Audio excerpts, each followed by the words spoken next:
File 28. Chapter 6. The Grecian Archipelago. The next day, the 12th of February, at the dawn of day, the Nautilus rose to the surface. I hastened onto the platform. 3 miles to the south the dim outline of Pelusium was to be seen. A torrent had carried us from one sea to the other. About 7 o'clock, Ned and Conseil joined me. "Well, Sir Naturalist," said the Canadian in a slightly jovial tone, "and the Mediterranean?" "We are floating on its surface, friend Ned." "What?" said Conseil. "This very night?" "Yes, this very night. In a few minutes we have passed this impassable isthmus." "I do not believe it," replied the Canadian. "Then you are wrong, Master Land," I continued. "This low coast which rounds off to the south is the Egyptian coast, and you, who have such good eyes, Ned, you can see the jetty of Port Said stretching into the sea." The Canadian looked attentively. "Certainly you are right, sir, and your captain is a first-rate man. We are in the Mediterranean. Good. Now, if you please, let us talk of our own little affair, but so that no one hears us." I saw what the Canadian wanted, and in any case I thought it better to let him talk as he wished it. So we all three went and sat down near the lantern, where we were less exposed to the spray of the blades. "Now, Ned, we listen. What have you to tell us?" "What I have to tell you is very simple. We are in Europe, and before Captain Nemo's caprices drag us once more to the bottom of the polar seas, or lead us into Oceania, I ask to leave the Nautilus." I wished in no way to shackle the liberty of my companions, but I certainly felt no desire to leave Captain Nemo. Thanks to him, and thanks to his apparatus, I was each day nearer the completion of my submarine studies, and I was rewriting my book of submarine depths in its very element. Should I ever again have such an opportunity of observing the wonders of the ocean? No, certainly not, and I could not bring myself to the idea of abandoning the Nautilus before the cycle of investigation was accomplished. "Friend Ned, answer me frankly. Are you tired of being on board? Are you sorry that destiny has thrown us into Captain Nemo's hands?" The Canadian remained some moments without answering. Then, crossing his arms, he said, "Frankly, I do not regret this journey under the seas. I shall be glad to have made it. But now that it is made, let us have done with it. That is my idea." "It will come to an end, Ned." "Where and when?" "Where I do not know. When I cannot say. Or rather, I suppose it will end when these seas have nothing more to teach us." "Then what do you hope for?" demanded the Canadian. "That circumstances may occur as well 6 months hence as now, by which we may and ought to profit." "Oh," said Ned Land, "and where shall we be in 6 months, if you please, Sir Naturalist?" "Perhaps in China. You know the Nautilus is a rapid traveller. It gets through water as swallows through the air, or as an express on the land. It does not fear frequented seas. Who can say that it may not beat the coast of France, England, or America, on which flight may be attempted as advantageously as here?" "Monsieur Aronnax," replied the Canadian, "your arguments are rotten at the foundation. You speak in the future. We shall be there. We shall be here. I speak in the present. We are here, and we must profit by it." Ned Land's logic pressed me hard, and I felt myself beaten on that ground. I knew not what argument would now tell in my favour. "Sir," continued Ned, "let us suppose an impossibility. If Captain Nemo should this day offer you your liberty, would you accept it?" "I do not know," I answered. "And if," he added, "the offer he made you this day was never to be renewed, would you accept it?" Friend Ned, this is my answer. Your reasoning is against me. We must not rely on Captain Nemo's goodwill. Common prudence forbids him to set us at liberty. On the other side, prudence bids us profit by the first opportunity to leave the Nautilus. Well, Monsieur Aronnax, that is wisely said. Only one observation, just one. The occasion must be serious, and our first attempt must succeed. If it fails, we shall never find another, and Captain Nemo will never forgive us. All that is true, replied the Canadian, but your observation applies equally to all attempts at flight, whether in 2 years' time or in 2 days. But the question is still this. If a favourable opportunity presents itself, it must be seized. Agreed. And now, Ned, will you tell me what you mean by a favourable opportunity? It will be that which, on a dark night, will bring the Nautilus a short distance from some European coast. And you will try and save yourself by swimming? Yes, if we were near enough to the bank, and if the vessel was floating at the time, not if the bank was far away and the boat was under the water. And in that case? In that case I should seek to make myself master of the pinnace. I know how it is worked. We must get inside, and the bolts once drawn, we shall come to the surface of the water, without even the pilot, who is in the bows, perceiving our flight. Well, Ned, watch for the opportunity, but do not forget that a hitch will ruin us. I will not forget, sir. And now, Ned, would you like to know what I think of your project? Certainly, Monsieur Aronnax. Well, I do not say I hope, I think that this favourable opportunity will never present itself. Why not? Because Captain Nemo cannot hide from himself that we have not given up all hope of regaining our liberty, and he will be on his guard, after all, in the seas and in the sight of European coasts. We shall see, replied Ned Land, shaking his head determinedly. And now, Ned Land, I added, let us stop here. Not another word on the subject. The day that you are ready, come and let us know, and we will follow you. I rely entirely upon you. Thus ended a conversation which, at no very distant time, led to such grave results. I must say here that facts seem to confirm my foresight, to the Canadian's great despair. Did Captain Nemo distrust us in these frequented seas, or did he only wish to hide himself from the numerous vessels of all nations which ploughed the Mediterranean? I could not tell, but we were oftener between waters and far from the coast. Or, if the Nautilus did emerge, nothing was to be seen but the pilot's cage, and sometimes it went to great depths, for between the Grecian archipelago and Asia Minor we could not touch the bottom by more than 1,000 fathoms. Thus I only knew we were near the island of Carpathos, one of the Sporades, by Captain Nemo reciting these lines from Virgil.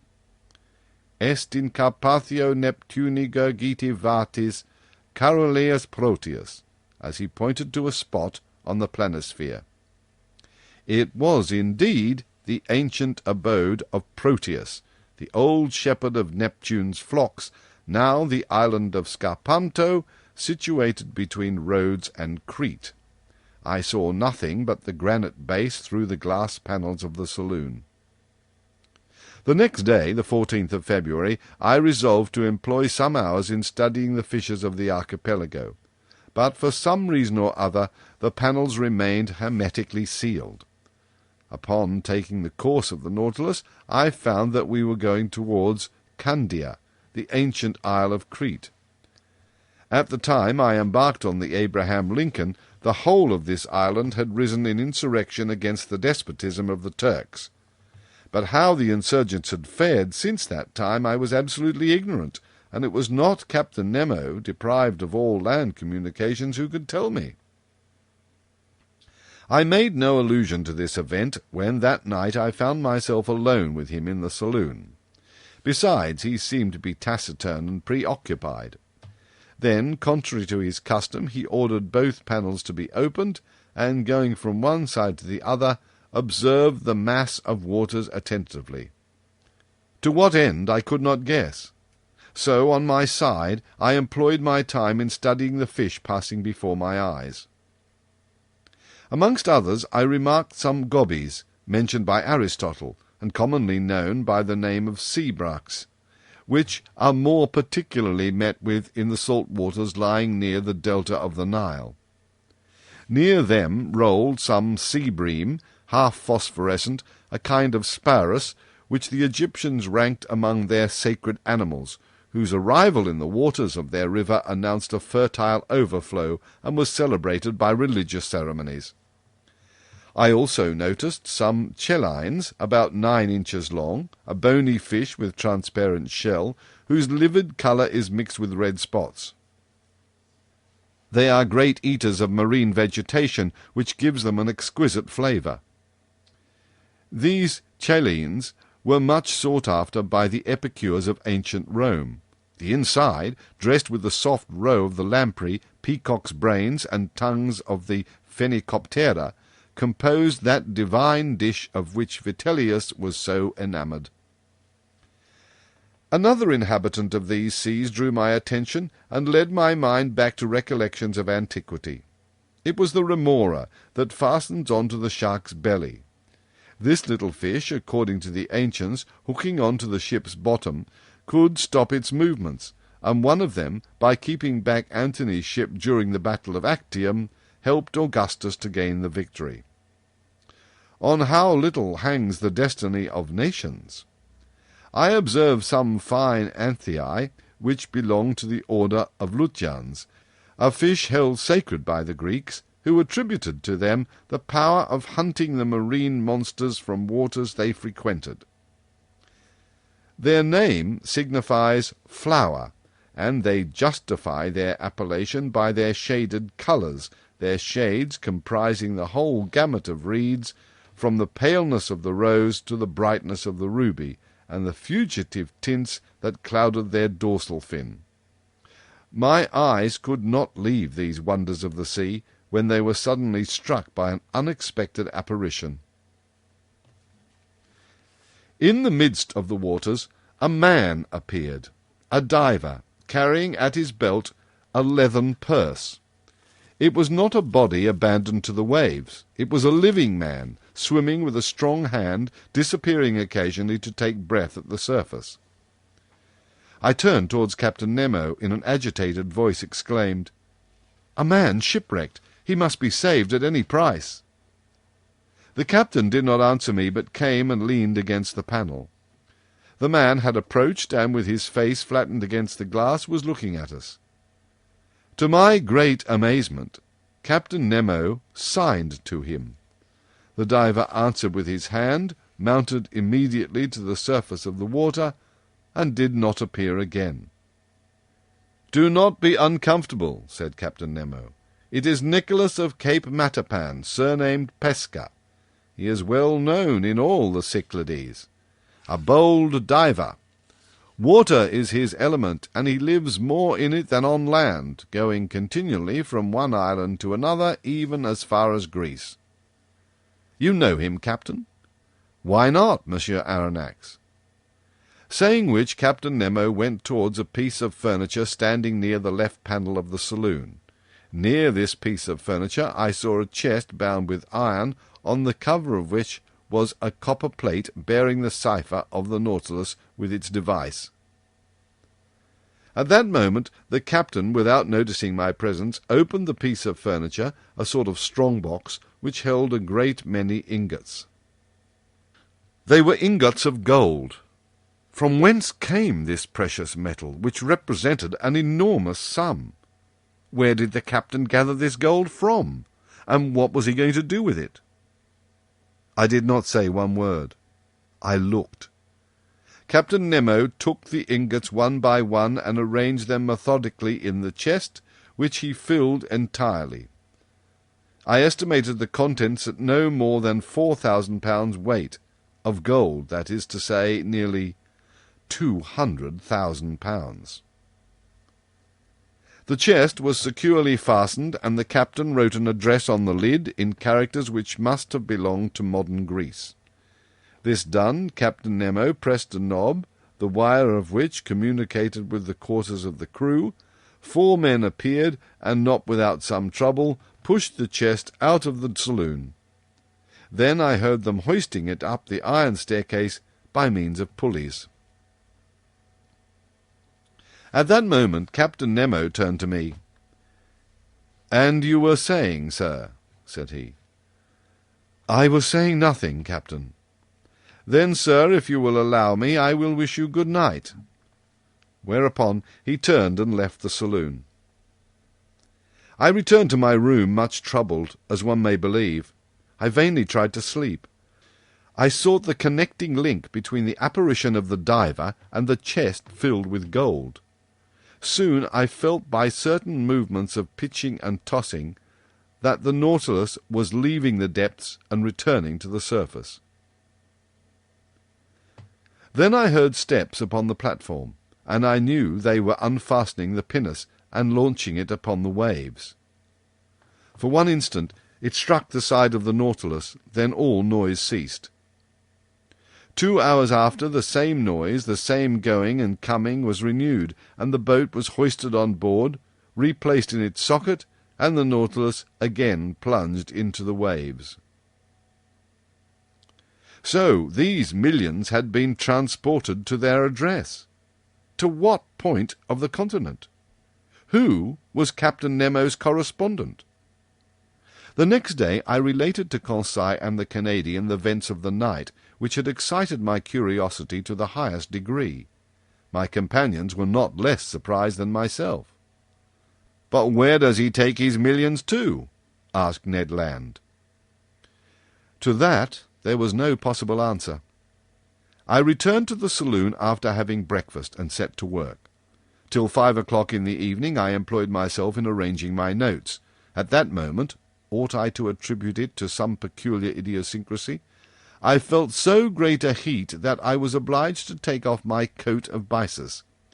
It was strange, for we were not under low latitudes, and even then the Nautilus, submerged as it was, ought to experience no change of temperature. I looked at the manometer. It showed a depth of 60 feet, to which atmospheric heat could never attain. I continued my work, but the temperature rose to such a pitch as to be intolerable. Could there be a fire on board? I asked myself. I was leaving the room when Captain Nemo entered. He approached the thermometer, consulted it, and turning to me said, 42 degrees. "I have noticed it, Captain," I replied, "and if it gets much hotter we cannot bear it." "Oh, sir, it will not get hotter if we do not wish it." "You can reduce it as you please, then?" "No, but I can go farther from the stove which produces it." "It is outward, then?" "Certainly. We are floating in a current of boiling water." "Is it possible?" I exclaimed. "Look!" The panels opened, and I saw the sea entirely white all round. A sulphurous smoke was curling amid the waves, which boiled like water in a copper. I placed my hand on one of the panes of glass, but the heat was so great that I quickly brought it back again. "Where are we?" I asked. "Near the island of Santorin, sir," replied the captain, "and just in the canal which separates Nea Kamenni from Pali Kamenni.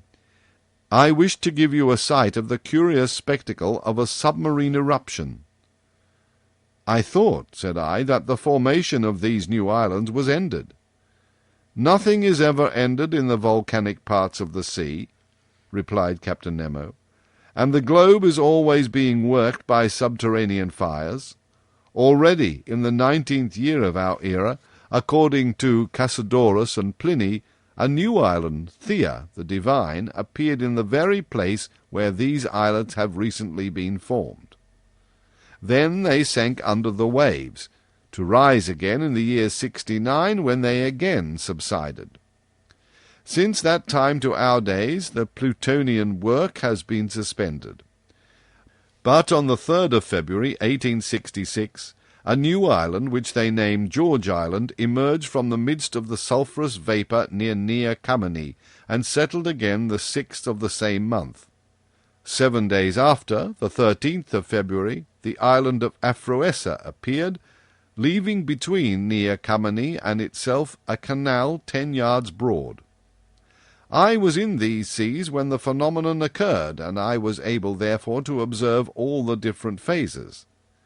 The island of Aphroessa, of rounded form, measured 300 feet in diameter and 30 feet in height. It was composed of black and vitreous lava mixed with fragments of feldspar. And lastly, on the 10th of March, a smaller island, called Rika, showed itself near Kameni, and since then these three have joined together, forming but one and the same island. "And the canal in which we are at this moment?" I asked. "Here it is," replied Captain Nemo, showing me a map of the archipelago.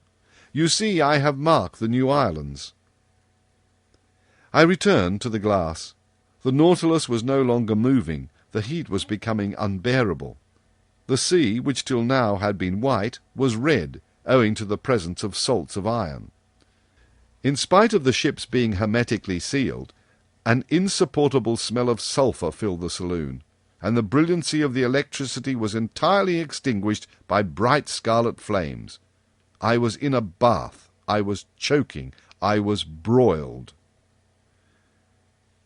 "We can remain no longer in this boiling water," said I to the captain.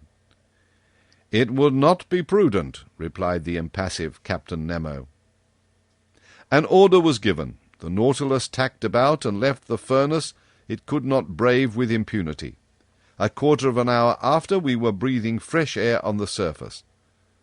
The thought then struck me that if Ned Land had chosen this part of the sea for our flight, we should never have come alive out of this sea of fire.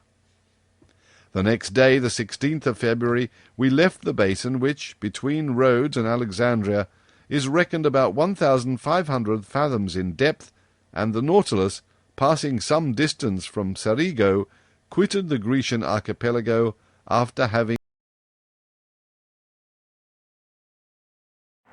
Please do not forget to like, share and subscribe. Thank you.